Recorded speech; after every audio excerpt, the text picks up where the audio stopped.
Yo, what's up? Welcome back to another episode of The Sauce. Coming off a nice Monday Night Football win that we really needed after a rough Sunday.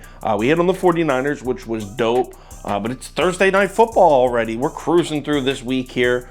We got Colts, Broncos, pretty solid one. A lot of injuries here. We'll get into it. Let's go. Welcome to The Sauce. The Sauce. Sauce. Hey, get the sauce. All right, Indianapolis on the road in Mile High here. The look-ahead line for this game was Denver minus 2.5, but by Tuesday morning, we're already looking at Denver minus 3. Action slightly leaning towards the Broncos, 60% of the money on Denver. Not much changes here. Public is still slightly leaning towards Denver. The books do move the line again. Consensus line is up to Denver minus 3.5 now. On most books, there are still a few books that still have it at 3. So let's cap this game. If you subscribe to this channel, you already know the first step. We're running the numbers through the spreadsheet. According to the model, the line for this game should be Denver minus 9.46. That's a full 6-point lean on the Broncos here. All right, we got to start with an injury report, and we'll start with the Broncos. Javonte Williams obviously out for the season. Randy Gregory is out for at least a month or two, so obviously both are not playing in this game. Melvin Gordon also questionable, which is huge with Javonte Williams out, but he's participated in light practice, so I fully expect Melvin Gordon to be fine for this game. As far as the Colts, Shaq Leonard ruled out for this game. I think he's in concussion protocol now. Huge hit. Defensive captain and the best player on the field for this Colts defense. And what about the best player on the field for the Colts offense? Jonathan Taylor. He actually just got ruled out a few hours ago today. He was listed as questionable, officially ruled out. So let's break down this matchup real quick, and we'll start with the Colts offense. It hasn't been good. I mean, they are 32nd in the NFL in offensive DVOA right now. So analytically, this is the worst offense in the National Football League. Do you want to know the last time the Colts offense put up more than 20 points?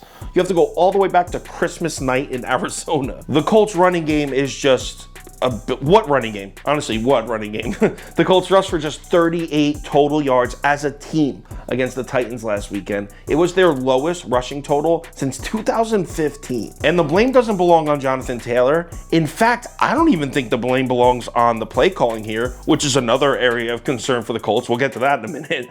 But I think the blame for this lack of a run game for the Colts belongs on the offensive line. Indianapolis has the highest paid offensive line in the entire league. Want to know how their offensive line has been doing? 31st in adjusted line yards and 26th in adjusted sack rate.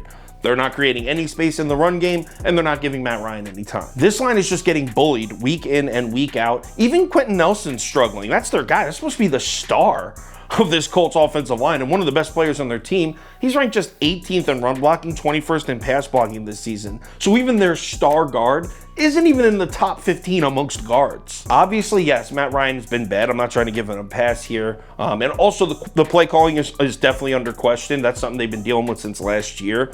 But the truth is, if this offensive line doesn't improve fast, it's going to be a really long, really ugly year for the Colts. Now, how do they match up against this Denver defensive front? So the Denver defense looked really good. Notice I said looked, past tense, because entering week 4, the Broncos defense was looking like a top 5, top 10 defensive unit.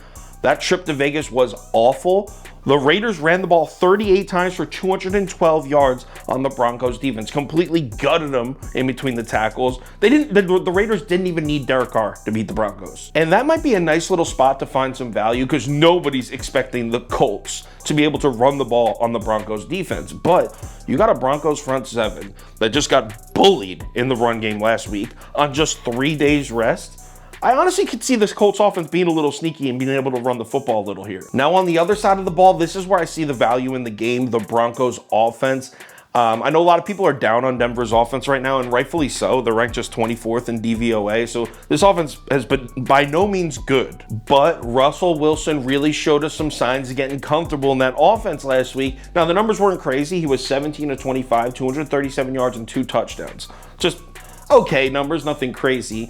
But did you see the 9.5 yards per pass attempt? That's what you want to see. We know Russell Wilson is good at throwing the ball downfield, and the weapons Denver has, Jerry Jeudy, KJ Hamler, Cortland Sutton, that's what you want to see if you're a Broncos fan or you plan on betting the Broncos. You want to see Russell Wilson throwing the ball deeper than 10 yards. Also, what else did we see from Russell Wilson last week? We saw him moving the change, especially late in the game, with his legs, busting out a couple huge, really clutch runs. Now they lost, but he moved the chains in a couple clutch spots with his legs. That is huge. If Russell Wilson is throwing the ball down the field and using his athleticism, I think the Broncos offense will still be effective even without Javonte Williams. I think they'll still stay on this path that they're on. Now, one thing that does scare me a little about the Colts defense is last week, did anyone even, I mean, the Colts lost and it was ugly, so that's all everyone's talking about. Did you see the Colts defense just lock shit down in the second half? They held the Tennessee Titans to just 28 total yards in the second half last week. Now, is that the Colts defense waking up? I mean, DeForest Buckner's back in the lineup this week. And they did that without their main guy. Shaq Leonard was not on the field in that second half. So was that the Colts defense waking up? Or was that the Titans offense just stalling out from conservative play calling with a big lead?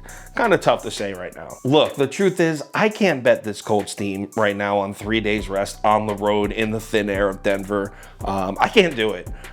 When this line was at 3, I really like Denver. At 3.5, it's got me like, oh, are you kidding me?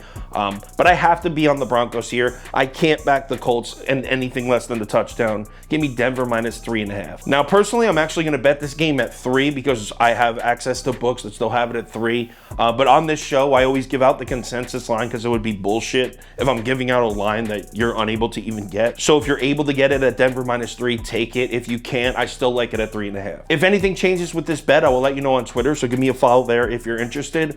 Also, if you want the full tickets that I do with the bet of the day, underdogs of the day, parlays, same game parlays, all that kind of stuff, head over to KyleKirms.com or download the Sauce Network app. All right, we're in week 5 already, NFL. This is crazy. It's been a fun season so far. We're barely in the green, but we are in the green. We're up on the season just barely. Let's grab up a few units this week, and we'll start with a good Thursday night. We've been good in primetime games so far this year. Let's have a good one. I'll talk to you on Twitter.